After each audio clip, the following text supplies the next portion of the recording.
Hello friends, நீங்கள் எப்படி இருக்கீங்க? ஹேஷ் ப்ரௌன் பண்ணுறதுக்கு நான் ஸ்வீட் பொட்டேட்டோவும் எடுத்திருக்கேன், ரெண்டும் சேர்த்து பண்ணுறதுக்காக. இதை வந்து வாஷ் பண்ணிவிட்டு இந்த மாதிரி கிரேட்டரில் கொஞ்சம் பெரிய தூளாக விழுற மாதிரி இருக்கிற இதை எடுத்து கிரேட் பண்ணி வச்சுக்கோங்க. இதில் வந்து 4 டேபிள் ஸ்பூன் மைதா மாவு, 2 டேபிள் ஸ்பூன் அரிசி மாவு, பூண்டு உங்களுக்கு தேவைக்கேற்ப சேர்த்துக்கோங்க, உப்பு கொஞ்சமாக, அப்புறம் மிளகு பவுடர் ஒரு டேபிள் ஸ்பூன், அதுக்கப்புறமா கொஞ்சமாக காரப்பொடி, இல்லை மிளகு பொடி நிறையா சேர்க்குறதா இருந்தால் காரப்பொடி கம்மியாக சேர்த்துக்கோங்க. அப்புறம் கொஞ்சம் வெங்காயம். ஸ்வீட் பொட்டேட்டோ கொஞ்சம் ஹார்டாக இருக்கும் இல்லையா பொட்டேட்டோ விட, அதனால் கொஞ்சமாக நம்ம பாயில் பண்ணி எடுத்துக்கலாம். பாயில் பண்ணிவிட்டு அதுக்கப்புறமா ஸ்ட்ரெயினரில் போட்டு நல்லா அந்த தண்ணியெல்லாம் ஸ்ட்ரெயின் பண்ணிவிடுங்க.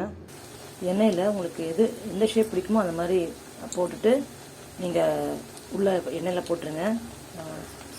ரவுண்டும் இல்லைன்னா ஸ்கொயரும். ஹேஷ் ப்ரௌன் இப்படி தான் வந்திருக்கு.